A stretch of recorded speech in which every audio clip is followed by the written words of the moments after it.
नमस्कार दर्शक बंधु मु प्रदीप आपण मानक स्वागत करुच्ची आज आउ एक नुआ भिडियो तो आज जाकि सुभद्रा योजनार ऑनलाइन आवेदन पोर्टाल आरंभ हो जाइए।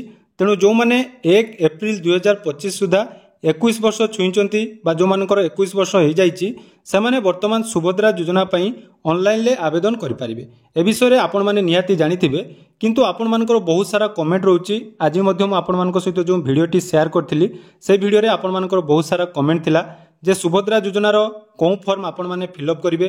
पूर्वर जो फॉर्मटी थिला सेही फॉर्म वर्तमान जाकि आपण माने आवेदन करि परिबे नाही। तेणु 2025-26 पई नुआ फॉर्म मध्य आसी जाइछि। तेणु सेही फॉर्म आपण माने कोठारु पाइबे, सेही फॉर्म आपण मानकर केमिति फिलअप हबो ता सहित बहुत सारा सीएससी VLE मध्य कमेंट करचंती। भाई मानकर बहुत सारा जाकि कमेंट आछि जे वर्तमान आपण माने जदि सुभद्रा योजनार निजर सीएससी आईडी को लॉगिन करचंती ताले बहुत जनकर इनवैलिड यूजर बोली देखौची। तो सब डिटेल्स आज आम भिडियो रे आलोचना करिबा केमिति आपण माने नुआ फॉर्म पाइबे, सेही फॉर्म केमिति फिलअप हबो तार संपूर्ण डिटेल्स स्टेप बाय स्टेप आपण मानकु मु भिडियो रे बतै देबी। तेणु भिडियो को जमार स्किप न करी प्रथम शेष पर्यंत देखिए और चैनल को जदि प्रथम दर विजिट करुवे भिडियो को लाइक करेंगे, चैनल को सब्सक्राइब करने सहित पाखे बेल आइकन को क्लिक करी ऑल सेट करदे। देखो सुभद्रा योजनार नुआ आवेदन आरंभ हो सारी। तेणु यापाई आपण मैंने सेल्फ रेजिस्ट्रेशन करें ना। मन रखु जो मैंने सेल्फ रेजिस्ट्रेशन करेंगे भावुंट से सेल्फ रेजिस्ट्रेशन करें ना। से जाकि निजर निकटरे थिबा सीएससी सेंटर बा आपणकर मो सेवा केन्द्र को जाई रेजिस्ट्रेशन करिया पड़िबो। एवं या पई को माने रेजिस्ट्रेशन करिवे जो मानकर 1 एप्रिल एटा मध्य बहुत जनकर कन्फ्यूजन रहिछि। देखंतु 1 एप्रिल 2025 सुधा जदि आपण मानकर 21 वर्ष होइतिबो ताहले जाई आपण माने आवेदन करि परिबे। ता परे आपण मानकर एप्रिल 1 परे जदि जो मानकर जो आमर 21 वर्ष पूर्ण होइछि से माने आवेदन करिया पई परिबे नाही। तेणु 1/4 मु कहि दोछि पुनी थरे 1/4/2025 सुधा आपन को 21 वर्ष होइतबा दरकार। तेणु जो मानकर जन्म तारीख 1/4/2004 भितर होइछि से माने जाकि आवेदन करि परिबे। एवं मैक्सिमम जदि आपण मानकर जन्म तारीख 1965 मध्य जो माने जन्म होइचंती अर्थात 1965 रु 2004 मध्य जो मानकर डेट ऑफ बर्थ अच्छी से माने जाई सुभद्रा योजना रे आवेदन करि परिबे। एबे देखंतु सुभद्रार जो पुराना फॉर्म थिला अर्थात आगथर जो मानकर आवेदन होइतिला वर्तमान से फॉर्म रे आपण माने आवेदन करिवे नाही।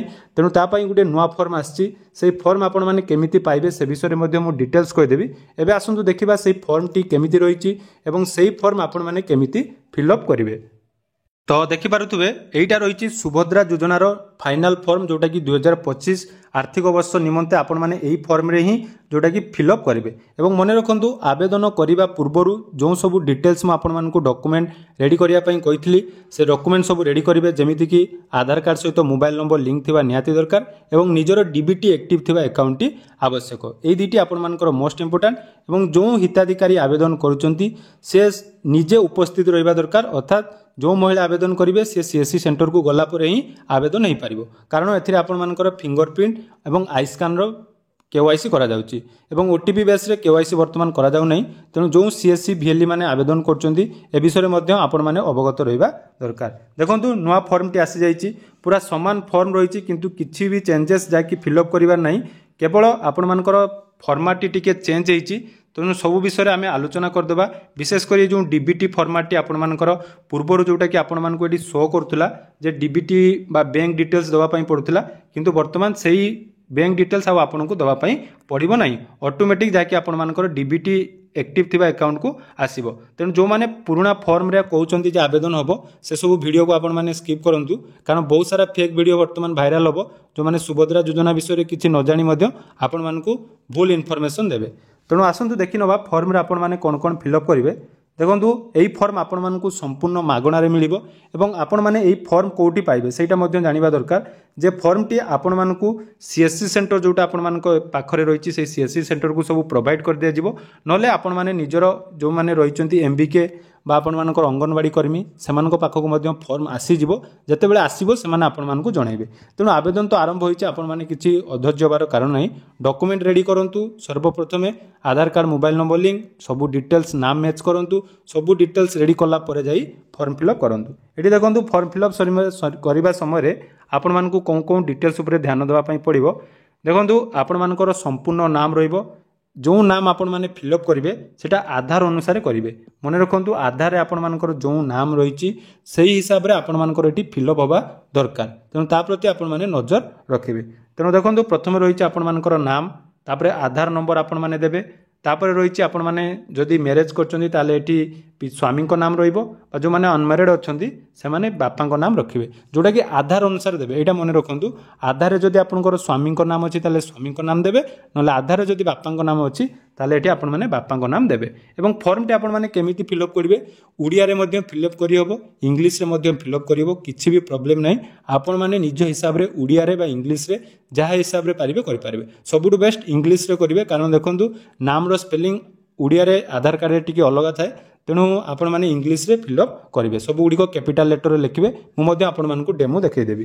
तापर गला 3 नंबर गला 4 नंबर रही जन्म तारीख आपण मैंने कौ हिसाब से देवे देखो ट्राई करेंगे मुझे पूरा क्लीयरली कहीदे ट्राई नुहे मोस्ट आपण मैंने आधार कार्ड रे जो जन्म तारीख अच्छी सेटा ही आपण मैंने देवे ना आपण मानकर आधार कार्ड रे जदि 21 वर्ष होना कहार जो 60 वर्ष अधिक हो जाए आवेदन कले आपण मानक रिजेक्ट हो विषय में आपण मैंने ध्यान रखिए। एवं थरे रिजेक्ट होला परे केते प्रॉब्लम हुए सेटा आपण माने जो माने पूर्वरु रिजेक्ट होईची से माने जानिथिबे तेणु मु आपण मानकु जो भली भाबरे गाइड करूची सेही हिसाब रे जदि करिवे 100% आपण मानकर सुभद्रा योजनार टंका आसीबो। तापर देखंतु 5 नंबर रहिची वर्ग अर्थात आपण मानकर जनरल बा एससी एसटी बा जहाँ भी अच्छी आपण मैंने सेठी सिलेक्ट करेंगे। ये आपण मैंने भावुवे ओबीसी नहीं ओबीसी आउ जनरल कैटेगोरी समस्ते साधारण टिक करदे। तापर 6 नंबर रही शारीरिक भिन्नक्षम जदि हैंडिकेप थे हाँ देवे ना ना देवे। तापर आधार संयोग मोबाइल नंबर जोटा अच्छी सेटा देवे विकल्प मोबाइल नंबर जदि अच्छी देवे। तापर रही 9 नंबर जिला आपण मैंने निज निजर जिलार नाम लिखिए और जो मैंने ग्रामांचल फिलअप कर 10 नंबरटा फिलअप करेंगे जमीक आप ग्राम ग्राम पंचायत ब्लॉक देवे जदि सहरांचल फिलअप कर वार्ड नंबर सहरांचल स्थानीय संस्था सहर बा नगर डिटेल्स देदेवे गला ये 11टी आपण मैंने फिलअप करदे। तापर परवर्ती जोटा रही आपण मानक केवल घोषणानामा एथिरे आपण मानक सुभद्रार डिटेल्स गाइडलाइन दिखाई जमीक आपण मानकर सुभद्रा योजनार ओडिशार बासिंदा अटंती सेटा ठीक करेंगे आपण मानक बयस 1 एप्रिल 2025 सुधा 21 वर्ष किंबा ताठारू अधिक एवं 60 वर्ष रु कम होती सहित आपणकर सरकार तरफ कौन मासिक 15,000 बा 18,000 वार्षिक सहायता राशि पाऊना पूरा डिटेल से आपर देती जोटा कि अंडरटेकिंग यहाँ आप भल भाव में फिलअप करेंगे। फिलअप कर सारापर ये आपको क्लीयरली मेंशन कर ओडिशा सरकार आधार कार्ड बेसिस रे आपण मानकर आधार सीडिंग थिबा बा एनपीसीआई मैप थिबा अकाउंट को आपण मानकर जाकि टंका आसीबो तेणु डीबीटी अकाउंट थिले ही आपण माने आवेदन करंतु नहले प्रथमे डीबीटी एक्टिव करंतु तापर आवेदन करिवे। डिटेल्स दे सारा पर तापर देखंतु गोटे ऑप्शन रही आवेदनकारी दस्तखत ये आपण मानकर दस्तखत सेटा ओडिया बा इंग्लिश रे आपण माने देदेवे तापर तारीख जोटा अछि तारीख आपण माने देदेवे। एटा गला क्लीयरली जो माने हिताधिकारी सेमानको पई बा जो माने सीएससी वीएलई माने वीडियो देखुचंदी सेमानको मध्ये रिक्वेस्ट करा जाउची जे आपण माने फॉर्म आवेदन करिया पूर्वरु तांकर डीबीटी एक्टिव अछि कि नाही ता मध्ये थरे चेक करि नबा उचित जा द्वारा कि सेमाने मध्ये परवर्ती समय रे आपण मानको जो आसी बारंबार पचारथिबे जे मोर टंका कोन पई आसिलानी तेनु आवेदन करिया पूर्वरु आपण माने जेटा कि स्टाफ रे मध्ये ताकि नजर रखिए। और बहुत जनकर कमेंट थिला जे राशन कार्ड नहीं आमे आवेदन करि पारिबो कि नहीं देखो राशन कार्ड नथिले मध्ये आपण मानकर आवेदन होबो जदि आपण मानकर मासिक आय 2,50,000 टंका सॉरी वार्षिक आय 2,50,000 टंका कम अच्छी ताले बिना राशन कार्ड रे मध्ये एठी आपण मानकर आवेदन हेई पारिबो। एटा गला हिताधिकारी मानकर फॉर्म फिलअप को नै डिटेल्स म आपण मध्ये को गुटे डेमो मध्ये देखै दउची जे फॉर्म टी केमिति फिलअप होउची। तो आपण माने एटारे देखि पारुथबे गुटे फॉर्म जाकि फिलअप करछि नाम देखंतु संपूर्ण इंग्लिश रे मु आपण मानकर नाम लिखिछि एवं डिटेल्स आधार नंबर बापांको नाम डेट ऑफ बर्थ आपण मानकर सब डिटेल्स एटी भलो भाव में फिलअप करिछि एई भली भाव में आपण माने इंग्लिश रे मध्यम फिलअप करिवे एवं फिलअप करि साला परे एई फॉर्म को नै आपण माने जाकि सीएससी सेंटर को जिबे तापर आवेदन हबो। तो यह थिला आजिर डिटेल्स अपडेट एवं सीएससी वीएलई मानक मध्यम गुटे रिक्वेस्ट रहिछि आपण मानकर जदि लॉगिन हो नाही आपण माने निज निजर डीएम को सहित जोगाजोग करंतु कारण देखंतु वर्तमान लॉगिन मध्य आरंभ हो जाइछि तेणु जो माने पूर्वरु सुभद्रा योजना रे एप्लाई करिथिले जो मानकु एप्रूवल आईडी मिलिथिला से माने ही लॉगिन करि पारचंती एवं जो माने नुआ करी करिया पई चाहुचंती डीएम को सहित जोगाजोग करि पारिबे। एवं एई फॉर्म जदि आपण माने पाइबा पई चाहुचंती डिस्क्रिप्शन ला हमर टेलीग्राम चैनल लिंक अछि सेठी आपण माने जॉइन हेले म आपण मानकु पीडीएफ शेयर कर देबी।